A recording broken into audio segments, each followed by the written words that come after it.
Good afternoon all. How is Tricks? I'm building the Vocoder, or at least I'm building 14 bandpass filters, and I've hit a little bit of a snag. So this is the first one I built, and it has filters 7 and 8 on it. I don't know whether you can see that.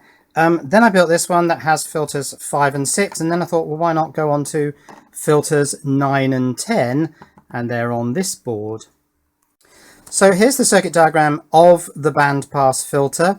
It uses 2 op-amps. I believe this is a Salon key filter, which is useful because it just uses capacitors and resistors, no inductors.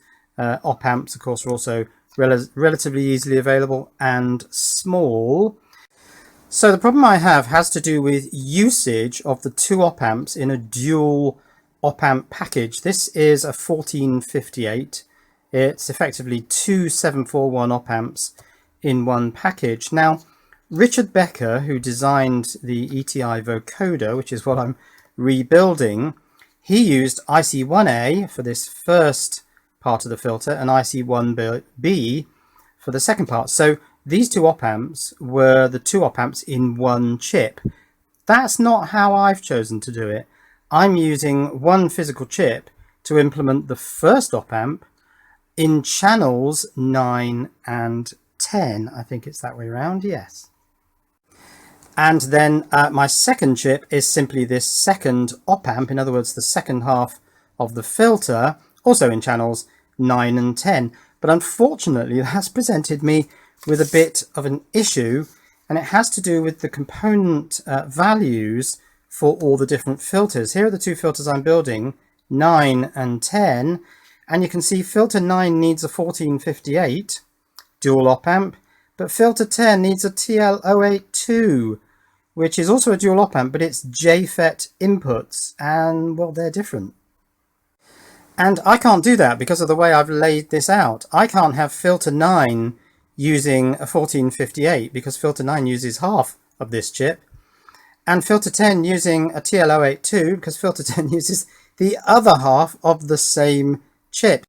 So I've either got to use a 1458 bipolar op-amp for channels 9 and 10, both these filters, or I'm going to have to use a TL082 or an LF353, both of which are dual JFET input op-amps, also for both channels 9 and 10. So why did Richard use a 1458 for channel 9 and then switch to JFET input op-amps for 10, 11 and 12.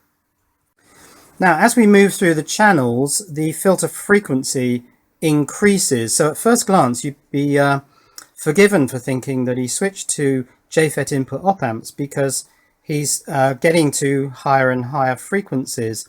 But that doesn't really ring true because he's done JFET input op-amps for these 3 channels. And then for channel 13, which is also a bandpass filter, he's gone back to the 1458, and channel 13 is quite a high frequency. So here are the filter frequency centers. So channel 13, the one that goes back to the bipolar op-amp, is just under 5 kilohertz. The ones where he's using the JFET input op-amps are 10, 11 and 12. So they're sort of 2 and a bit, and 3 and a bit kilohertz centers on those frequencies. So I'm not entirely convinced that the switch from bipolar op-amps to JFET input op-amps is just something to do with frequency. I don't think that's it. So let's just delve a little bit deeper.